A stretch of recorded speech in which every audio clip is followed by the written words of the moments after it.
দেখো বন্ধুরা, ভিডিওটা করতে করতে যাই হোক একটা ফোন এসেছিল, কেটে গেল। তো দেখো এইদিকে আমার ভেন্ডি ভাজা হচ্ছে। এখানে তেলের উপরে একটা শুকনো লঙ্কা ফেলে দিয়েছি, দিয়ে হচ্ছে এটা ভাজা। আর দেখো এদিকে উচ্ছে ভাজা হচ্ছে। শুধু একটা রেসিপি বানাবো, একটা তরকারি বানাবো। এটা তোমরা দেখতে থাকো।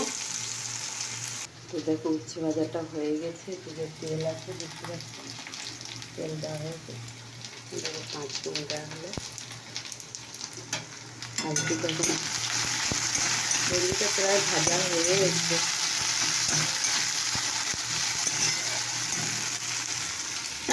তেল 5 মিনিট দেওয়া আছে।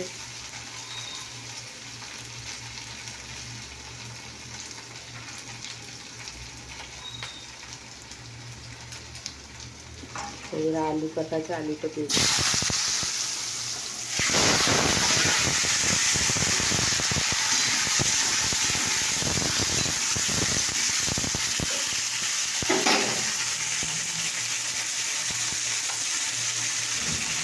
এখানে নুন দেওয়া হলো পরিমাণ মতো। যে যেমন খাবে তোমরা, যে যেমন খাবে ওরকম করে বানাতে পারো। ঘরে যারা নতুন তারা এটা শিখে নিতেই পারে।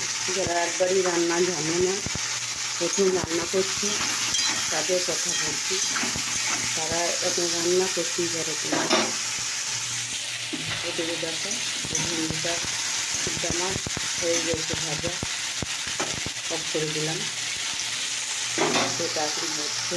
এটা তো বন্ধুরা নাড়া করা হয়েছে। এখানে দেখো জিরে জিরে লঙ্কাগুলো দিয়েছি, জল দিয়েছি। এবার এটা খুব মশলা হবে, এটা কষা হবে। তো দেখো বন্ধুরা, আমার কষা হয়ে গেছে।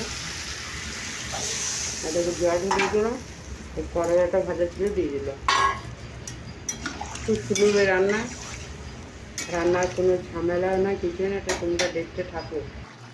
দেখো বন্ধুরা, আর এবার রেসিপিটা আমার কিন্তু হয়ে গেছে। তারপর আলু সেদ্ধ হয়ে গেছে, দেখতে পাচ্ছেন। আমাদের এই রেসিপিটা কেমন লাগলো অবশ্যই কমেন্ট করে জানিয়ে। এই রেসিপিতে বেশি কিছু লাগেনি।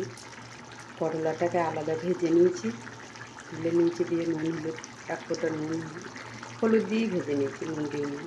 আর যা তারপরে তেল তুলে নিলাম করলা ভাজা। তারপরে 5 ফোড়ন দিয়ে আলু কটা একটু নাড়াচাড়া করে, নুন হলুদ দিয়ে নাড়াচাড়া করে, তারপরে একটু জিরে গুঁড়ো আর একটু লঙ্কা গুঁড়ো দিয়ে কষে নিয়েছি। কষে নিয়ে তারপর জল ঢেলে দিয়েছি।